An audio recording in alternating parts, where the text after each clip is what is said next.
Hi, Susan. Hi, Cindy. How are you? I am, I'm fabulous.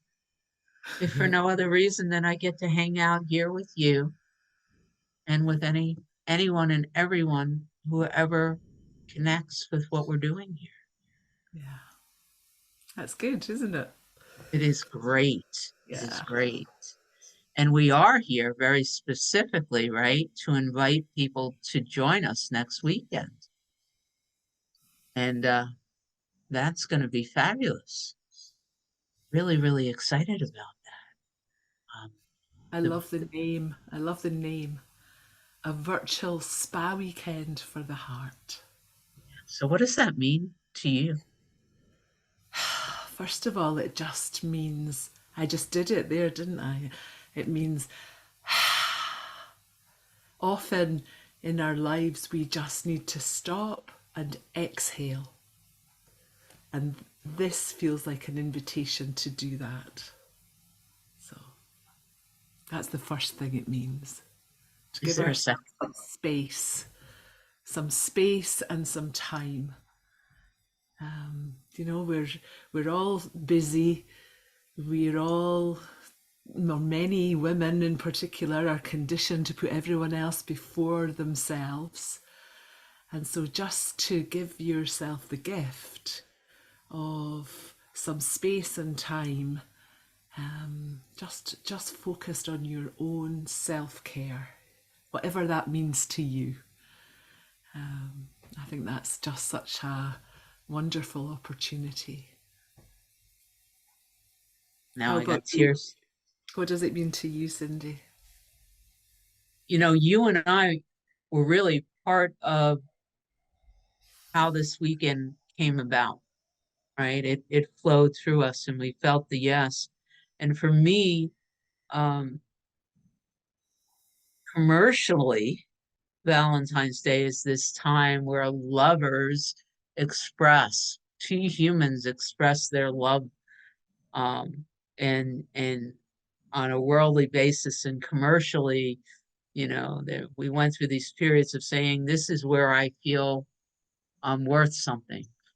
People are giving me cards. They're telling me they love me. They're sending me roses and flowers or spa weekends, etc., etc. It's become, or it was, and it was part of my past, right? I know I'm loved because someone outside of me Mm, took the time to say, you're special enough for me to treat you in this way. yeah. Um, So, what happens when there is no external validation like that? What effect does that then have? What do you tell yourself? What's the self-talk? It's the opposite of that, isn't it? there's this contraction, and there's also this sense of not enoughness that arises, right? If the world is not telling me that I'm worthy of being loved, then I contract. I feel unlovable, rejectable, uncomfortable. And um, the truth is the reverse of that, right? So much of everything that I've been immersing myself in and in what I, through direct experience, to know to be true is, that the world represents beliefs that have been inside of me. And as I do the work to release those beliefs or those contractions or those conditioning, I don't even know what to call it, the world changes as a natural consequence. So, so many of the beings that I adore and that I love believe that the world is working on them and telling them what they're worth. Um, the world's really just telling us what we believe we're, what we are in truth is love, is divine, is beauty, is joy. And when we let go of anything that's not that, right, we become a beacon of that. And this weekend is inspired. for just that, for us to just really marinate, to relax into the truth of what we are. And then what happens, we become beacons of love, right? So instead of looking for the world to show us that we're okay, we transmit into the world the beauty and the love that we all are. And everything we touch becomes love. Yeah. Yeah, because we've been taught, haven't we, from the earliest age that we have to look outside ourselves into the world for happiness, for validation, for love. And then, we can come to points in our life where we think this can't be the way it actually is because I've done everything right. A lot of women that I work with have that story that, I did everything that was asked from me, and yet I don't feel that joy and peace and happiness that I was promised I would have if I got an education, found the guy, had the kids, all of that stuff, was a good, upstanding member of society. And then the search kind of turns inward, and it is often at times of, it can be times like something like Valentine's Day where you feel out of step with maybe other people in your circle, or an illness, or something that's happened in your life that makes you pause and ask, is there more? Am I looking in the wrong direction? And when we turn around and start to look inward, everything changes. As you just said, everything changes. The truth is, we don't have to do anything to know that we are loved, right? And as long as we continue to hold on to the belief that we have to change or do or be something for somebody else, it will always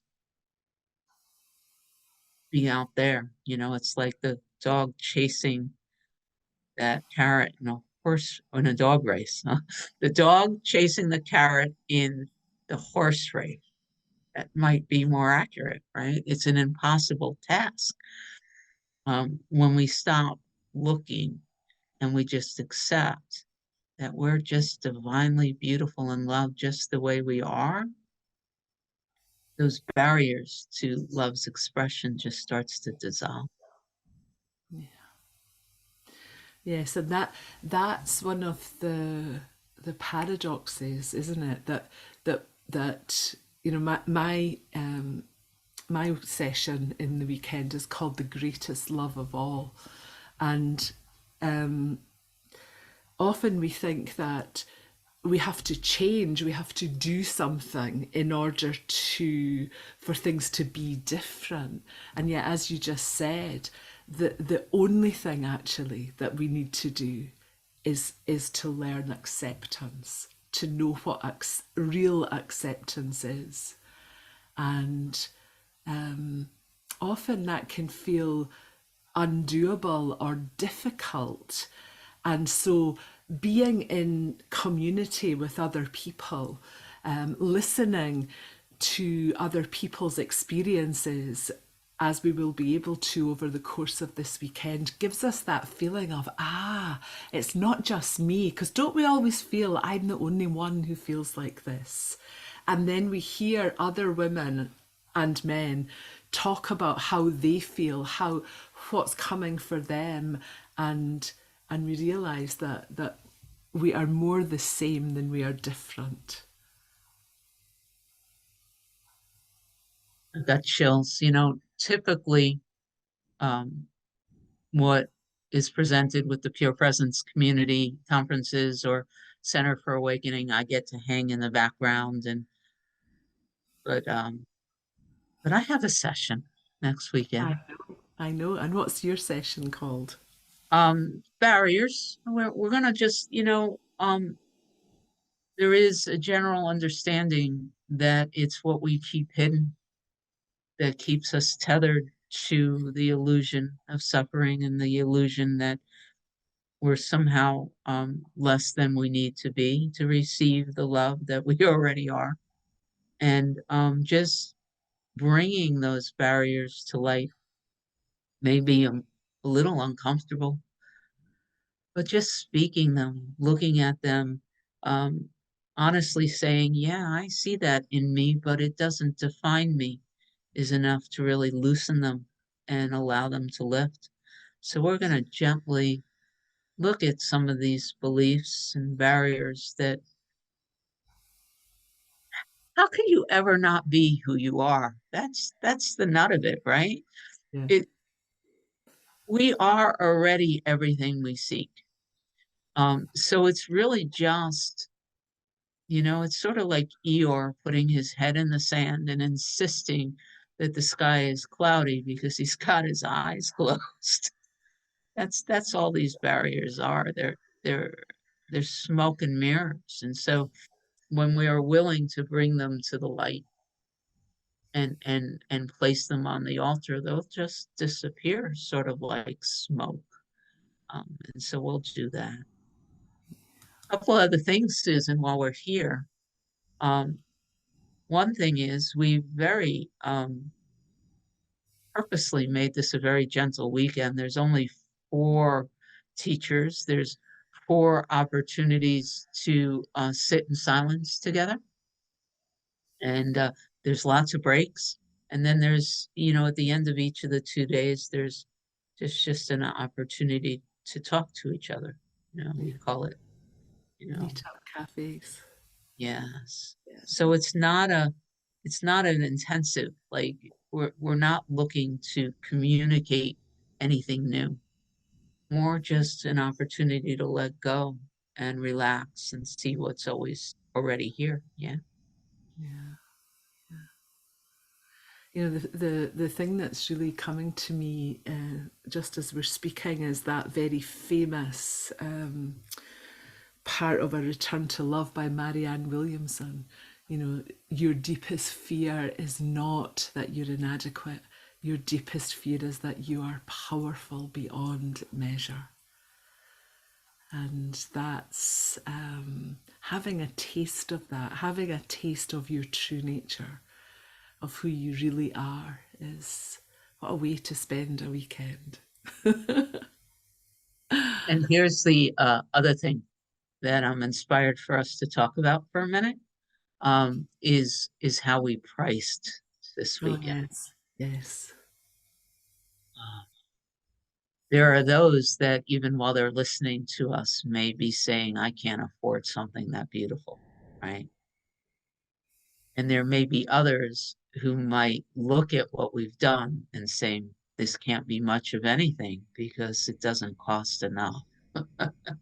So um, I would love for you, we'll both do it, but why don't you share um, from your deepest understanding um, what we've done and why when it comes to how we've structured the price for this weekend.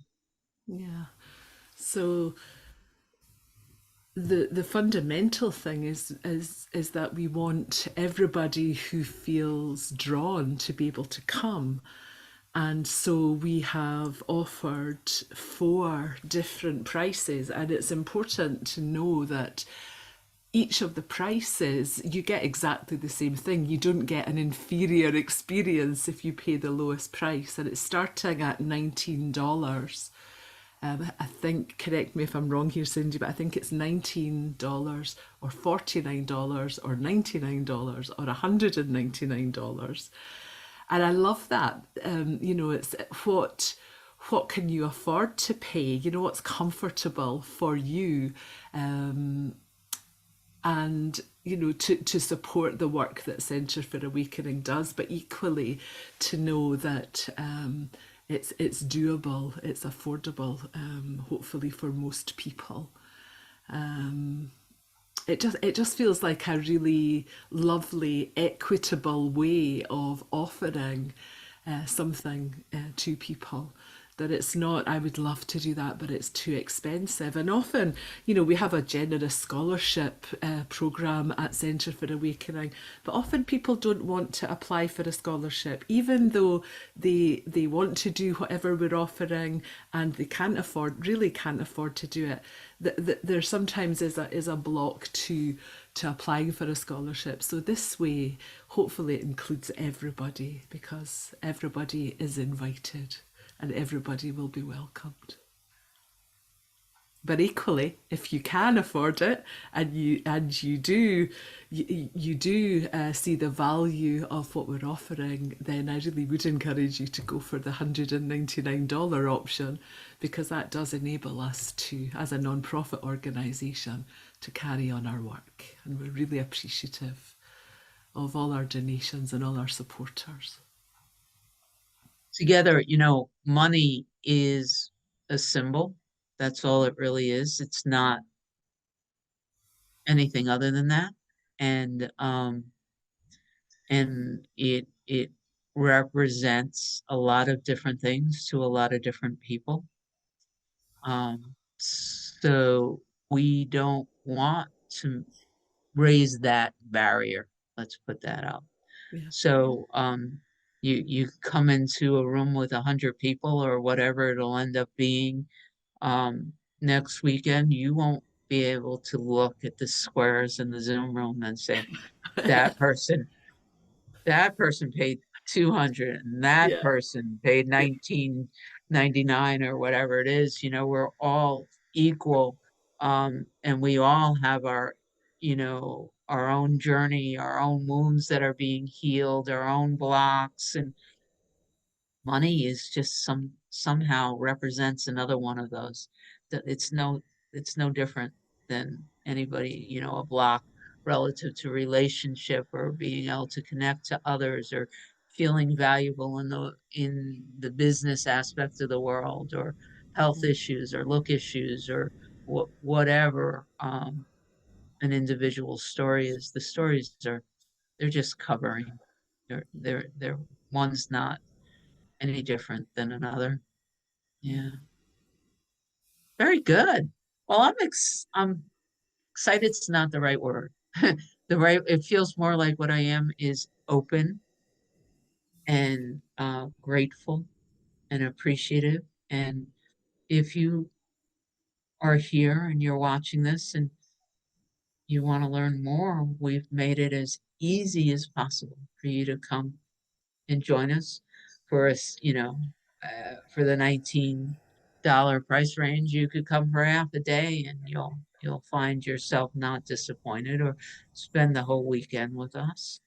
We're looking forward to meeting you. So, what format is your session taking, Cyndi?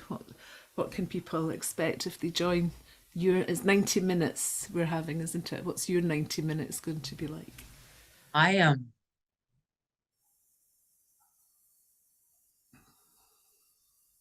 I tend to love conversation, right?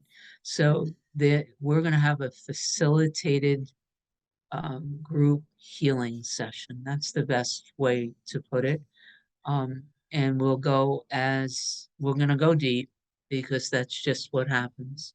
We're gonna look at these typical um, blocks, and we're gonna watch and see how they affect us, our physicality, and we're gonna offer them up together.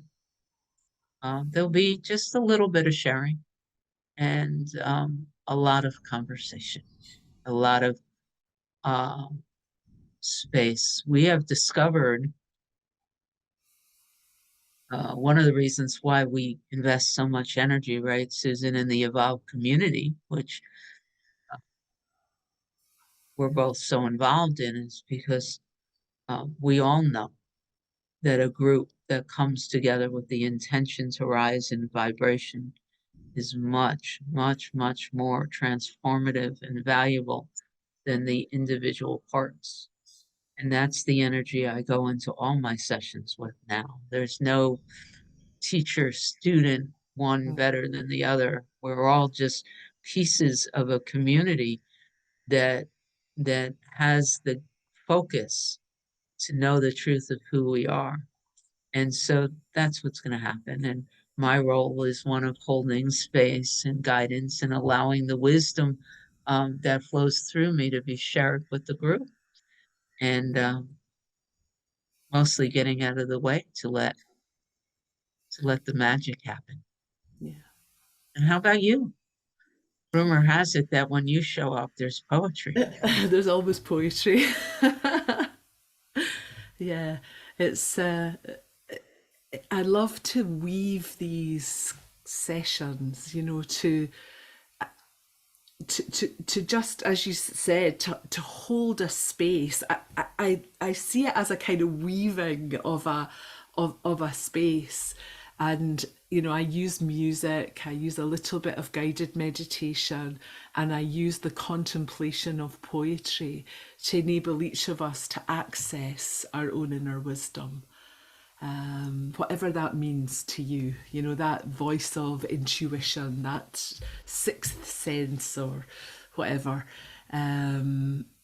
Just to see, because I always go into a session like this not knowing what's going to happen. And that's what I encourage everybody who participates with me to do as well, to let go of knowing what's going to happen, but to know that you're going to something will emerge that you didn't have access to when you began, and it's exactly what you need in that moment. And it's nothing to do with me. I don't make that happen.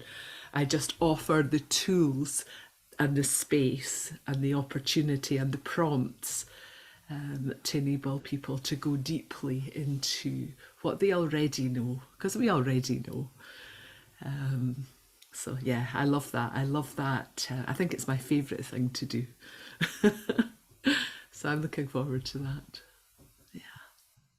Thank you to everyone that's been here with us. We look forward to seeing you February 10th and 11th. Yeah.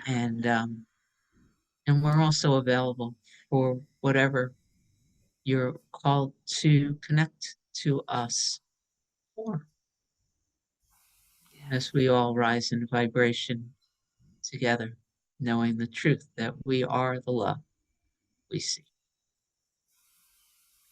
Indeed we are. Love us. Bye, Thank everyone. you. Thanks, Cindy.